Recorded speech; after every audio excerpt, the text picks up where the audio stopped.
This is my daddy's station. I'm Pooh, classic radio like you always wished it could be. 101.1 FM, Eager. 101.1 FM is owned and operated by the Independence Foundation Trust as a non-profit community service. This is the Voice of Freedom.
You're listening to the Worldwide Freedom Radio Network.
Good evening, ladies and gentlemen. You're listening once again to the Hour of the Time, the only hour that ever was or that ever will be. This is the most important hour in your life. For during this hour, you will decide your future, and thus our collective futures. Tonight, once again, we will delve into the lost light, the lost word, as it's called, the great plan, the great work, the actual dogma, if you will, the actual true religion of the mysteries, the fraternal orders, the secret societies, which at the pinnacle of their pyramidal process of initiation lie the true and complete body of adepts, those known as the philosophers of fire, the illumined ones, or Illuminati. In the works that I will quote from, you will hear reference to the Illuminati from time to time. And when they mention the Illuminati, they are talking about their brothers or their superiors, the body of wise men whom are working behind the veil, behind the scenes, if you will, the 1,000 points of light, to bring about a utopian socialist world order. I would advise you not to believe anything that you hear on this broadcast, or any other broadcast for that matter, but to listen to everyone, read everything, believe absolutely nothing unless you can prove it in your own research. I also advise you to have pen and paper by your side, ladies and gentlemen, so you can take notes copiously if you expect to retain and understand, ultimately, any of what you are going to hear this evening. And for those of you who may have an inkling based upon your past study of our Mystery Babylon broadcasts, you will find great treasure.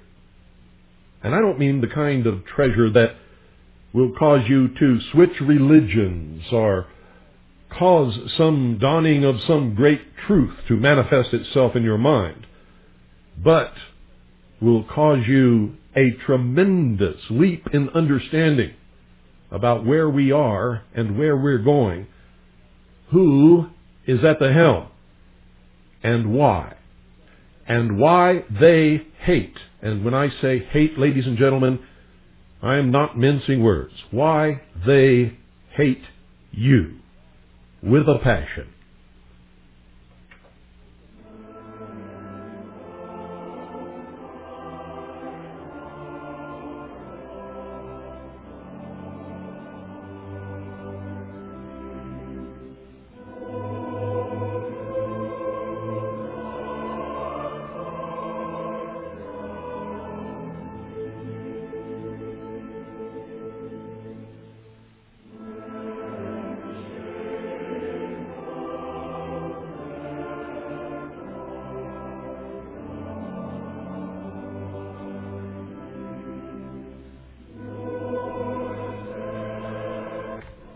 I remind the listeners to this broadcast that this is not a religious broadcast. It is an illumination. A great man once said, "Seek ye the truth, and the truth will make you free." And so, with this series, I bring you the truth of a great secret in the world. At work, constantly, all the time. Only you, the profane, not understanding the language of this hidden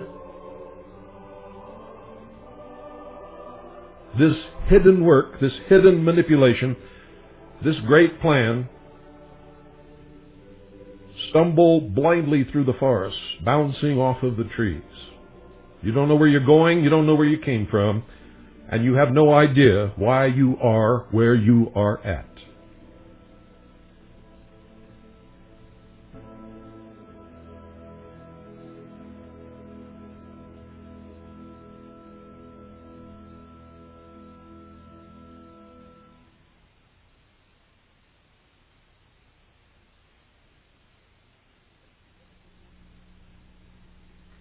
The Western world has too long and fatuously labored under the delusion that a pious and devout disposition fulfills the whole requirement of true religion.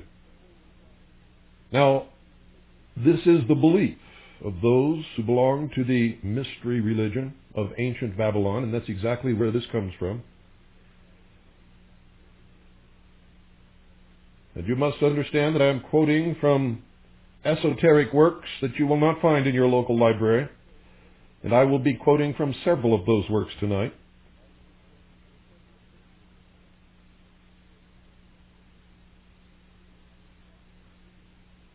Ancient sagacity knew that piety without intelligence, or religion without philosophy, was insufficient and dangerous.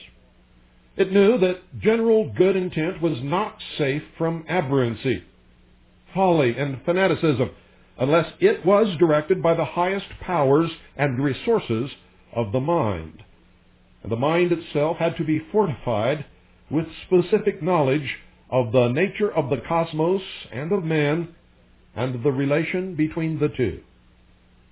Following the dictum of the sage Hermes Trismegistus, that, quote, "the vice of a soul is ignorance, the virtue of a soul is knowledge," end quote, the scriptures of old inculcated the precept that with all man's getting, he must first get wisdom and understanding. These were related to his well-being as health to his navel and marrow to his bones, and would alone give him a crown of eternal life. They were pronounced more precious than all the things that he could desire.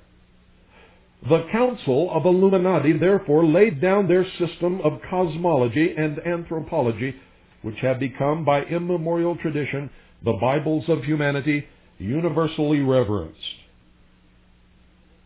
In them were given the ordinances of life, the constitution of the cosmos, the laws governing both nature and mind. They still constitute the Magna Carta of all human action guided by intelligence, for they were the first institutes embodying the Principia and Fundamenta of all moral behavior, the only true chart and compass to guide human effort in a line of harmony with an overshadowing divine plan of evolution for the cosmos. The corruption and final loss of the basic meaning of these scriptures has been, in the whole of time, the greatest tragedy in human history.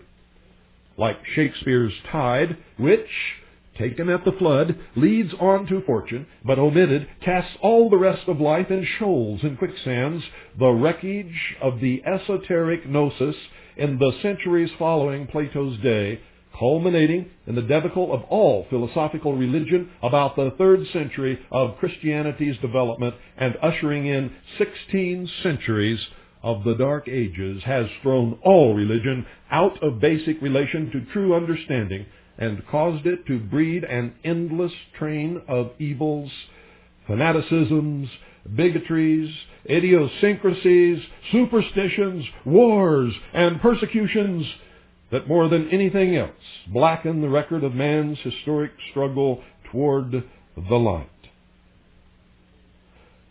The present, most frightful of all historical barbarities, owes its incidence directly to the decay of ancient philosophical knowledge and the loss of vision and virtue that would have attended its perpetuation. What, then, must be the importance of a book which restores to the scriptures of ancient wisdom the lost light of their true, original meaning?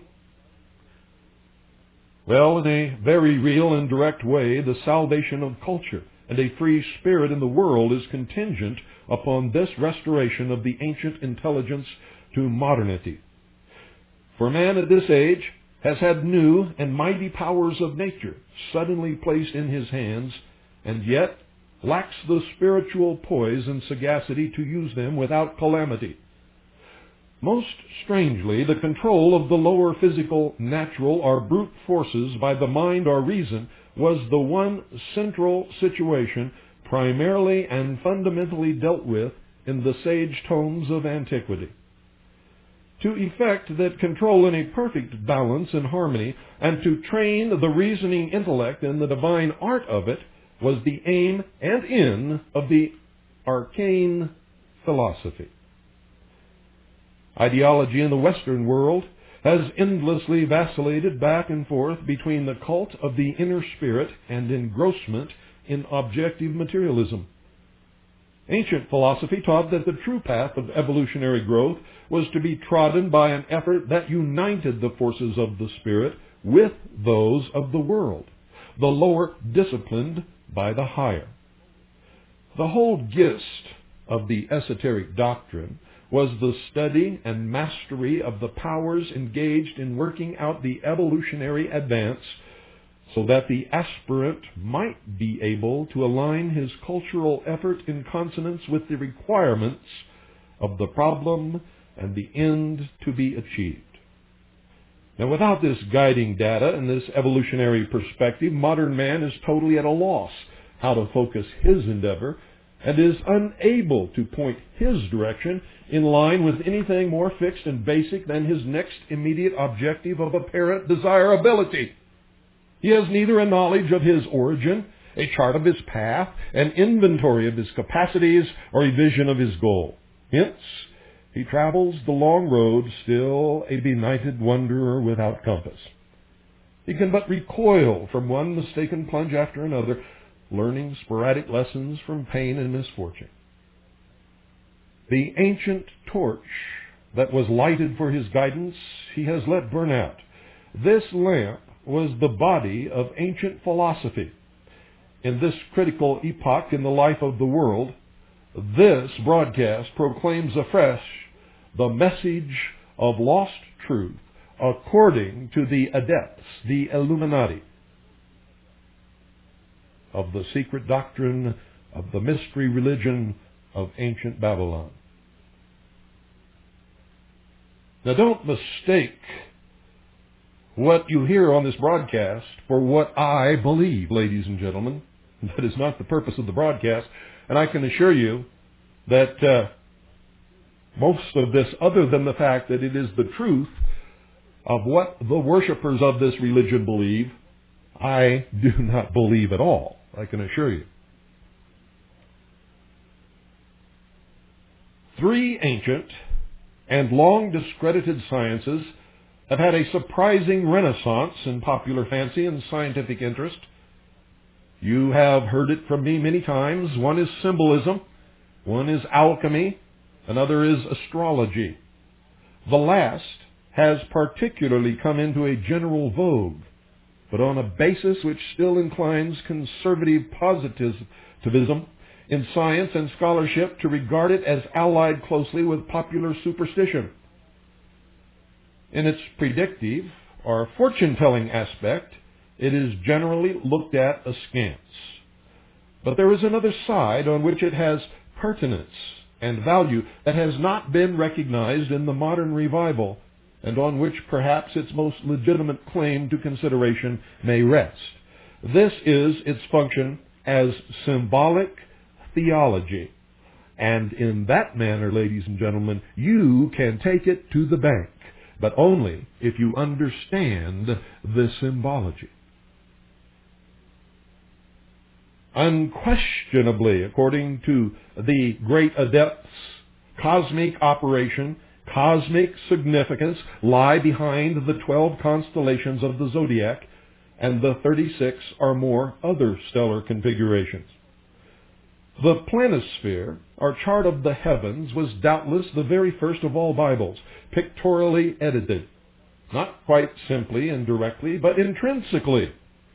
All Bibles are amplifications and elaborations of the original volume of ideography, first written on the open face of the sky, charted in the zodiac and heavenly maps, and later transferred to earth and written in scrolls and parchments.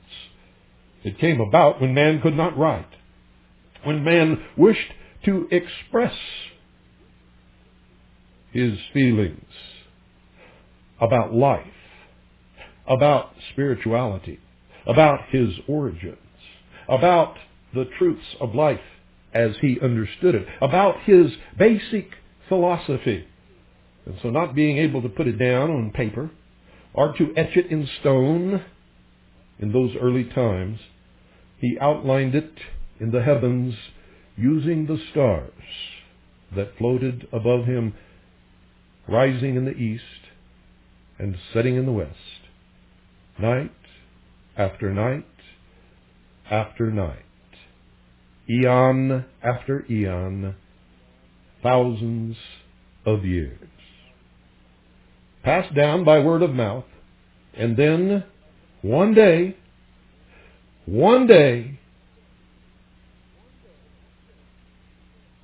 etched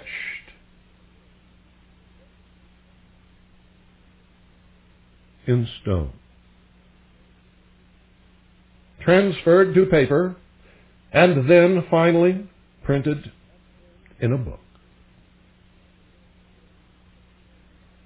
Man was instructed to fashion his new body of spiritual glory after the pattern of things in the heavens, the heavenly or zodiacal man, and a graph of the structure and history of this celestial personage was sketched by the enlightened sages in the configurated star clusters. Zodiac, you see, comes from the Greek word zodion, a small living image, signifying that it is a graph of the microcosmic life of man, which is cast in the form of the macrocosmic life of the universe, or, to put it in a manner that you may understand more readily, or of God. Man's own small body is a replica of this body of God, made in its image and likeness. And isn't that what the Bible tells us? The vast frame of cosmic man was outlined in the scroll of the heavens, the solar systems and galaxies being living cell clusters in his immense organism. A great deal of this adumbrative symbology, elucidating theological doctrinism, is set forth in the body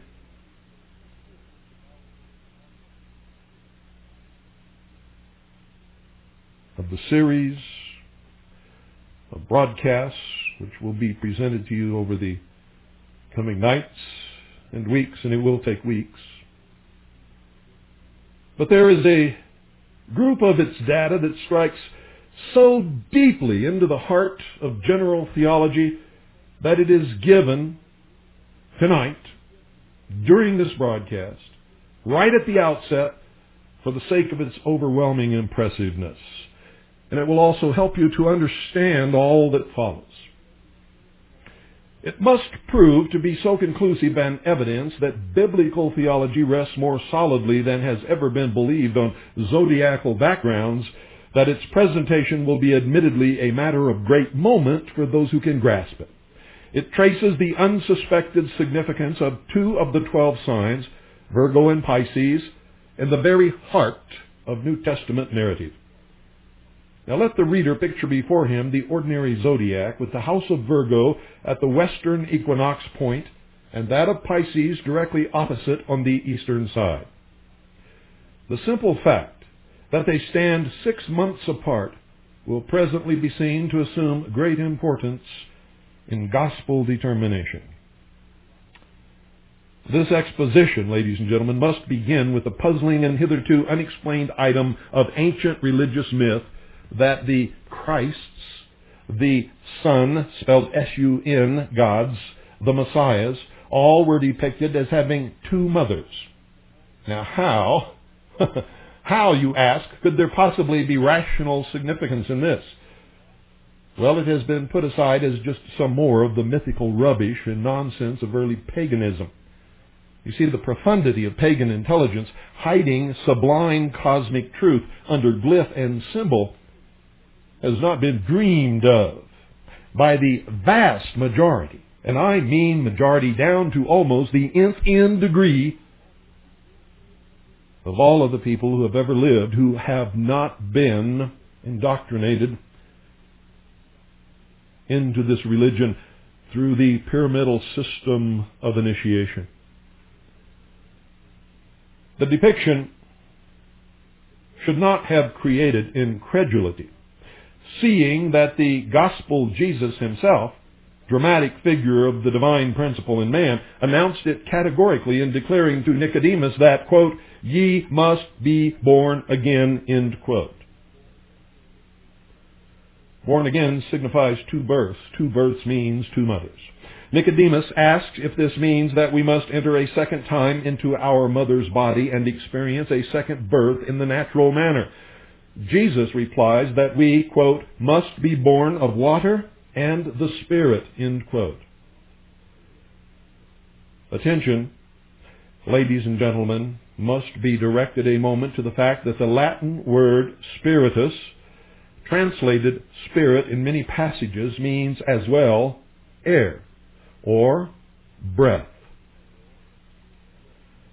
One of the great keys to Bible meaning is the series of the 4 elements of ancient mythicism: earth, water, air, and fire. The body of the physical, or natural man, was conceived as being composed of the 2 lower, earth and water, while air and fire, representing mind and spirit, commingled to make the higher or spiritual man. Jesus' statement to Nicodemus, then, could have been rendered born of water and air. And John the Baptist uses 3 of the 4 elements when he states that he, the forerunner of the Christos, and therefore a type of the lower natural man, indeed baptizes us with water, omitting earth, but that there cometh after him one higher than himself, who shall baptize us with the Holy Spiritus, air, and with fire. Jesus thus affirms that we have two births, necessitating two mothers, and John the Baptist adds that we must have two baptisms. Since man's spirit is an indestructible fragment of God's own mighty spirit, truly a tiny spark of that cosmic intelligence and love, which we call the mind of God, the ancients typified the divine element in man by fire, and in contrast, the lower or human element by water. The fiery soul of man, according to the adepts, is housed in a tenement of flesh and matter, which is 7/8 water by actual composition. The crossing of rivers and seas, and the immersion of solar heroes in water in olden mythologies, and the rite of baptism in theology, signified nothing beyond the fact of the soul's immersion in a physical body of watery nature in its successive incarnations. One of the prime tenets of the mystery schools is reincarnation.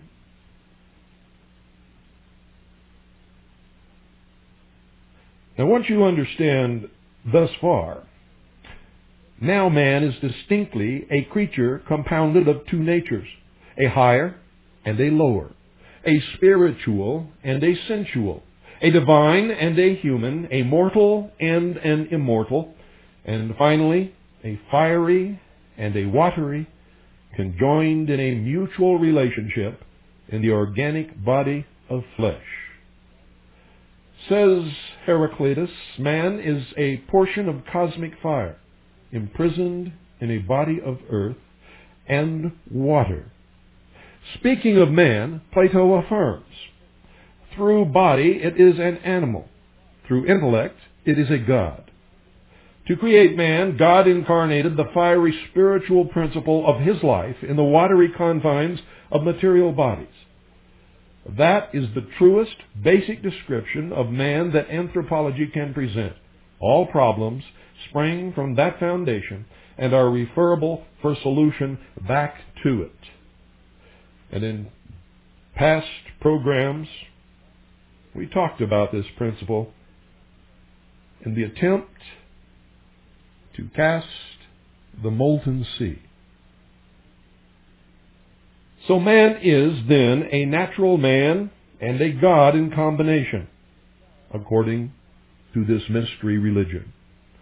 Our natural body gives the soul of man its baptism by water. Our nascent spiritual body is to give us the later baptism by fire. We are born first as the natural man, then as the spiritual, or we are born first by water and then by fire. Of vital significance at this point are two statements by St. Paul. Quote, "That was not the first which is spiritual, but that which is natural. And first that which is natural, then that which is spiritual." End quote. And again he says, quote, "For the natural man comprehendeth not the things of the Spirit of God, neither can he." End quote. Of course not. For he is not yet in that higher kingdom of evolution, and he must be transformed, transfigured, lifted up into a superior world of consciousness before he can cognize spiritual things. And evolution, they believe, will thus transform him, and nothing else will. So using astrological bases for portraying cosmic truths according to the adepts, the ancients localized the birth of the natural man in the zodiacal house of Virgo, and that of the spiritual man in the opposite house of Pisces. These then were the houses of the two mothers of life. The first was the Virgin Mother, Virgo, the primeval symbol of the Virgin Mary, thousands of years BC. I repeat, thousands of years BC. Virgo gave man his natural birth by water and became known as the Water Mother. Pisces, on the other hand, the fishes by name, gave him his birth by the fish and was denominated the Fish Mother.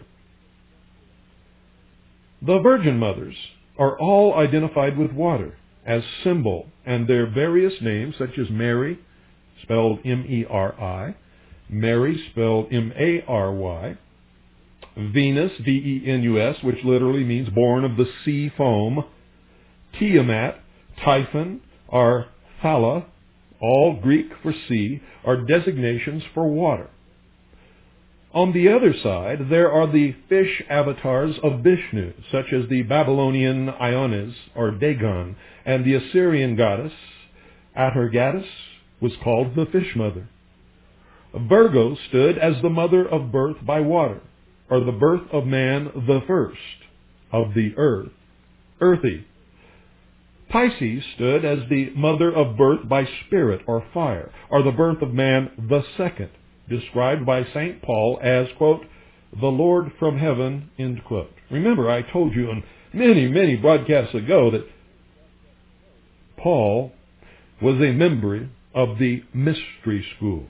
There's no doubt about it. Anyone who has studied the symbology and the teachings of the mysteries can read the life of Paul and the letters and see scattered all throughout this secret doctrine. Virgo was the water mother of the natural man, Pisces the fish mother of the spiritual man. So there must now be brought out an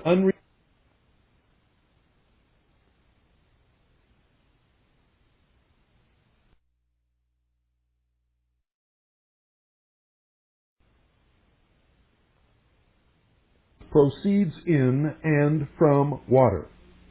All first life originated in the seawater according to the theory of evolution, and these people are the ones who brought that about. The fish is a birth in and from the water, and it stands patiently, patently, as the generic type of organic life issuing out of inorganic. The fish typifies life embodied in a physical, organic structure. Organic life is born out of the water and is the first birth, child of the water mother. And if organic life is in turn to become mother, its child will be mind and spiritual consciousness, son of the fish mother. In brief, water is the mother of natural physical being, and organic structure becomes the later mother of divine mind. Now, strangely enough, water is the type of another thing, which is still more germinal of life, namely, matter. You see, matter is the virgin mother of all life in the aboriginal Genesis. All things are generated in the womb of primordial matter, the old genetrix of Egyptian mythology, and it is by a consideration of the nature of matter and its evolution that we are enabled to arrive at last at the true meaning of the double motherhood of life. For oddly enough, matter is seen to exist in two states, in each of which it becomes mother of life at two different levels. According to the mysteries, primordial matter, the sea of, to us, empty space, is the first mother of all living forms. This is the primal abyss of the waters in Genesis. The Latin word for mother is our very word matter, with one T left out, spelled M-A-T-E-R. And how close to M-A-T-E-R is water, and organic structure is the second mother, parent of spiritual mind. The ancient books always grouped the two mothers in pairs. They were called the two mothers, or sometimes the two divine sisters, or they were the wife and sister of the god under the names of Juno, Isis, Ishtar, Sybil, or Mylitta. In Old Egypt, they were first Apt and Neith, and later Isis and Nephthys. Massey relates Neith to net, in effect, fishnet. Clues to their functions were picked up in the great Book of the Dead. Quote, Isis conceived him, Nephthys gave him birth, end quote. Or, quote, Isis bore him, Nephthys suckled him, end quote, or reared him. Now, the full sense of these statements was not discerned until they were scrutinized in the light of another key sentence which matched them. Quote, heaven conceived him, the Tuat brought him forth, end quote. With this came the flash of clear insight into the mystery. For that which is to eventuate in the cycles of evolution as divine mind and an organic creature, man, is aboriginally conceived by divine ideation in the innermost depths of cosmic consciousness, or in the purely noumenal world, or again, in the bosom of infinite spirit, where spirit is identical with pure, undifferentiated matter. This is mirrored in the Egyptian statement that Isis conceived him. Matter, in its invisible, inorganic state, was the womb of the first conception. You see, Isis is a virgin, in effect pure matter, or matter sublimated to spiritual tenuity. The Tuat, on the other hand, is really earth, as the type of physical matter, or matter organic, aggregated into substantial forms called by us physical matter. It is matter as substance, constituted and existent in the visible world in structural forms.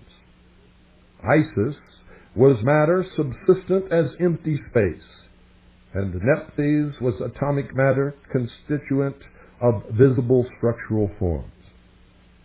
The physical worlds, which we must now think of as floating in the sea of empty space, like fish in the water, are the second form of matter, and their organic bodies of substantial matter give birth to the Logoi in the solar systems and to the Christos in man. This is another one of their basic tenets, that there is a Christ in every man. So divine spirit is conceived in the womb of Isis, the first universal mother, and brought to birth in the womb of Nephthys, the second mother.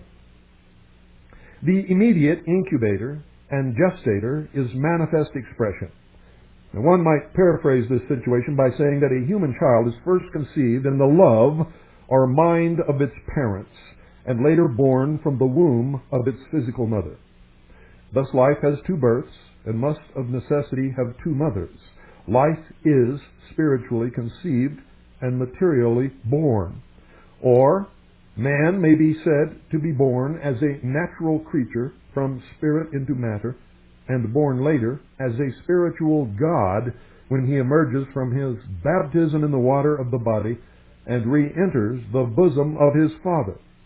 Or finally, he is born first as man by water, and reborn later as God by fire. And the first birth was depicted as taking place on the western side of the zodiac, in the house or womb of the Virgin Mother, Virgo. Because in the west, the sun, universal symbol of spiritual fire, descended into organic matter in its setting, or incarnation. So man is born as natural man on the west, to be regenerated as spiritual man on the east after having traveled through the underworld. Spirit's descent on the west makes it man. Its resurrection on the east, like the summer sunrise, makes it deity again. It was a great misconception, ladies and gentlemen. This is from my own knowledge and scattered throughout this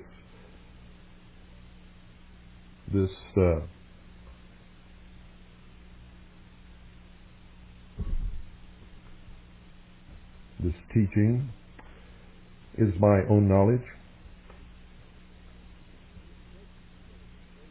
It was a great mistake for those who discovered the Egyptian Book of the Dead to believe that it was about the dead. In fact, it is the map of the journey of the soul according to the ancient mystery religions. As the soul descended into matter, into water, it died. It suffered a death. It journeyed through the underworld, here on this earth, living in a human body, in what they called Amenta, or hell. And then the soul was reborn again. First it was died in the body, but the body was born a living human being. And then when the body died, the soul was reborn and ascended again to unite with God and get ready for another incarnation. And during each incarnation, the soul suffered 2 deaths and 2 births from 2 mothers, and gained experience and knowledge and wisdom through its life, usually signified by a 3-day period in Amenta or hell, which was and still is in the mysteries this earth. The soul could die in this process and not regain reunion with its Father or the whole simply by allowing the base nature of the animal in man to take over and rule or conquer the soul. That is why in ancient times, if one wished to become more spiritual, one would voluntarily have himself, or do it himself, neuter. And this was normally only done with males. I don't know of any instances where females neutered themselves, but it was common practice for those who considered themselves to be of the spiritual realm to castrate themselves. And so, we take a little pause here so that I can have a drink of water.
So just to recap a little, Spirit's descent on the west makes it man.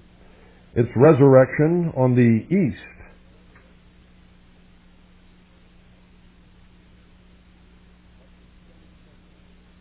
like the summer sunrise makes it deity again. You see, they believe that all things stem from the one thing which was all that there was in the beginning, and that even rocks and trees and dirt and water and meteorites and water faucets all have a spark of divinity within them, and that they all have a chance in the next life to rise above that stage of evolution or reincarnation, which is a form of evolution, into a higher form, and eventually, if they learn the proper lessons, will become a permanent part, residing always with God.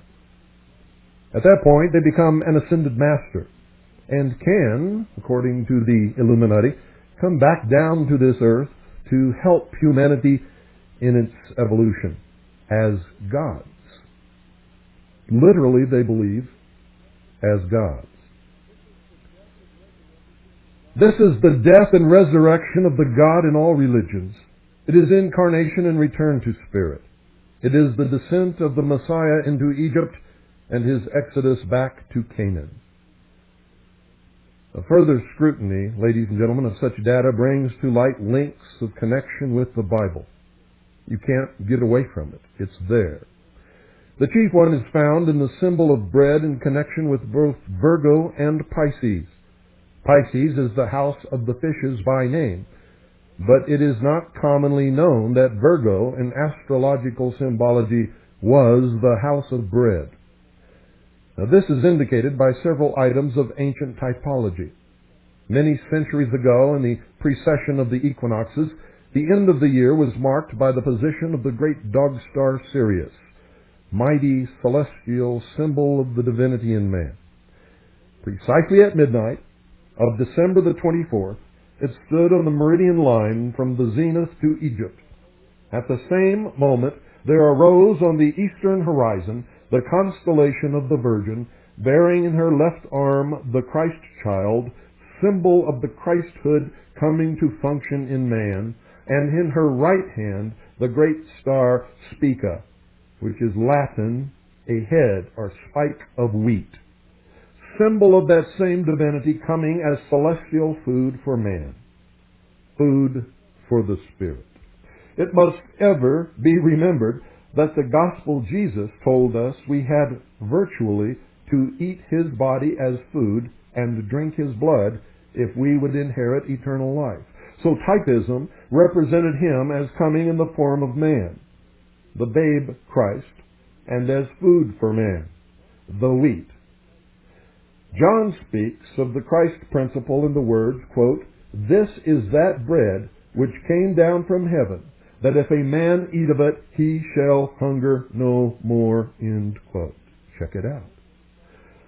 Jesus broke a loaf into fragments and gave to his disciples, saying that it was his body broken for them.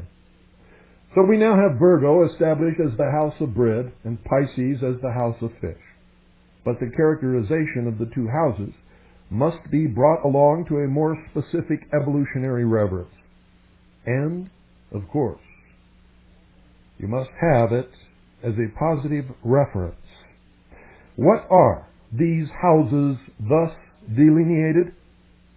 They are, as at first, the two states of matter, but now to be taken in immediate reference to the life of man on earth. They are in the final stage of the meaning man's body itself, which consists of matter in both its invisible and its visible forms. For man has a natural body and a spiritual body. Man's body itself houses the two mothers. The body is this double house of bread and of fish. And the next link is seen when it is considered that this physical body is for the soul the house of death, and in its regenerative phase, the house of rebirth. It is the house into which the spirit descends to its partial obscuration in the darkness of the grave of matter, into the night of death, or incarnation, out of which it is to arise in a new birth or resurrection on the opposite side of the cycle. A significant passage from the Book of the Dead recites, quote, "Who cometh forth from the dust, and whose birth is in the house of death," end quote, referring to the incarnating soul. In a spiritual sense, the soul dies on entering the body in incarnation, but has a new birth in it as it later resurrects from it. The body is therefore the house of his death and rebirth, or the place of his crucifixion and resurrection. It is the coffin. And in the initiatory rites of the secret fraternal orders, the initiate lies down in a coffin and suffers a symbolic death. He is then raised with the grip of the lion's paw, given a new name and a new life. The body is therefore the house of his death and rebirth, or the place of his crucifixion and resurrection. And the Egyptians had a name for the body as the locus of these transformations, which carry the central meaning of all theologies. This name now rises out of the dim mists of ancient Egyptian books to enlighten all modern Bible comprehension. This city of the body, where the Son of Soul, spelled S-U-N, of soul, sank to its death on the cross of matter to re-arise in a new birth, was called the city of the sun, or in Greek, Heliopolis, but in the Egyptian, Anu. The name was given to an actual Egyptian city where the rites of the death, burial, and resurrection of Osiris or Horus were enacted each year, but the name bore a theological significance before it was given to a geographical town. The name is obviously made up of Nu, spelled N-U. The name for the mother heaven, or empty space, or abyss of nothingness, and Alpha, privative meaning as in thousands of words, not. Anu would then mean not nothingness, or a world of concrete actuality, the world of physical, substantial manifestation. Precisely such a world it is in which units of virginal consciousness go to their death and then rise again. Anu is then the physical body of man on earth. The soul descends out of the waters of the abyss of the Nun, or space in its undifferentiated unity, which is the sign and name of all things negative. The Nun, spelled N-U-N, is indeed our Nun, spelled N-O-N-E. Life, in the completeness of its unity, is negative. To become positively manifest, it must differentiate itself into duality, establish positive-negative tension, and later split up into untold multiplicity. This brings out the significance of the biblical word multiply. You see, life cannot manifest itself in concrete forms until it multiplies itself endlessly. Unit life of deity must break itself up into infinite fragments in order to fill empty space with a multitude of worlds and beings of different natures. The primal sea, or mother, or Mary, must engender a multitudinous progeny to spawn the limitless shoals of organic fish worlds. And this is the meaning of the promise given to Abraham that his seed should multiply till it filled the earth with offspring countless as the sands of the seashore.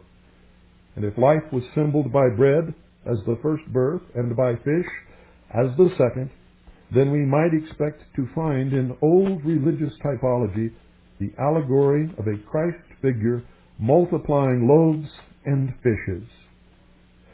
Are you surprised to find that the Gospel of Jesus does this very thing, multiplying the 5 loaves and 2 small fishes to feed a multitude?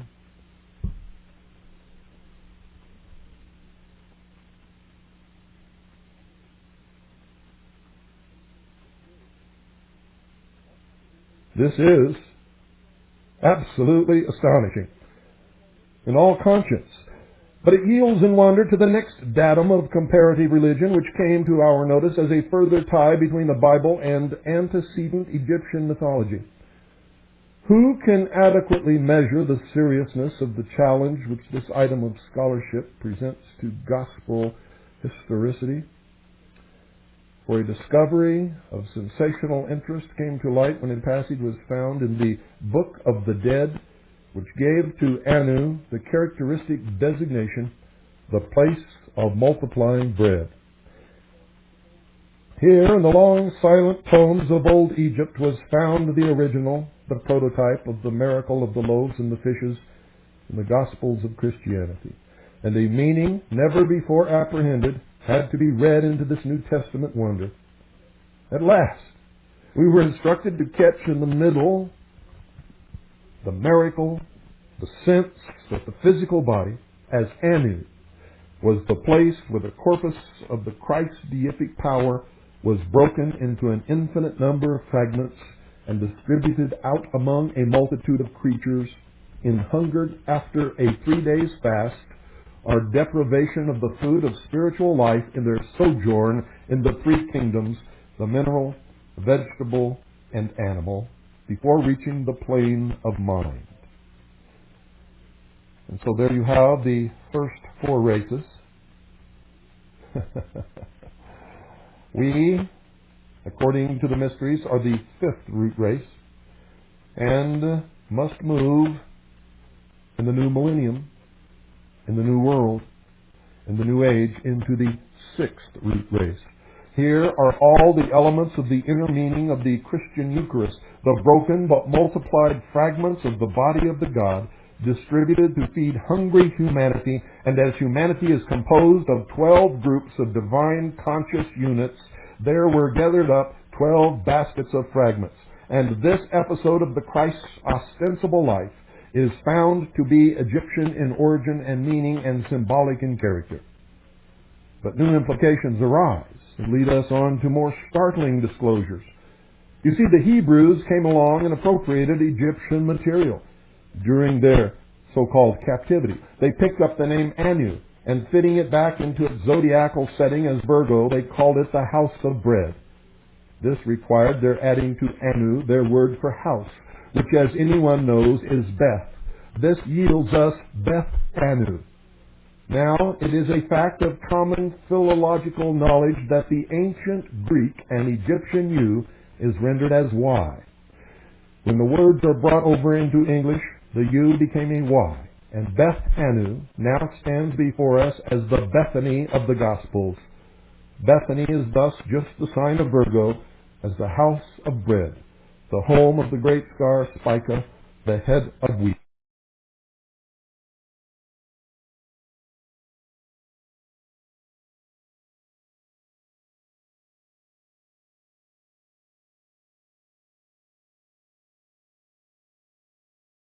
Lechem. Lechem is bread in everyday Hebrew. The Christ was born in Bethany, or Bethlehem, the astrological house of bread. Later, it seems that the two signs, Virgo and Pisces, had their symbols, bread and fish, were almost interchangeably confused or commingled in the symbolic imagery. This was natural, since the two signs represented the same body of man in its two aspects of dying and being reborn, and the two processes are confusedly interblended. And that's where we'll leave off tonight, ladies and gentlemen. We will, again, do this tomorrow night. Good night, and God bless each and every single one of you.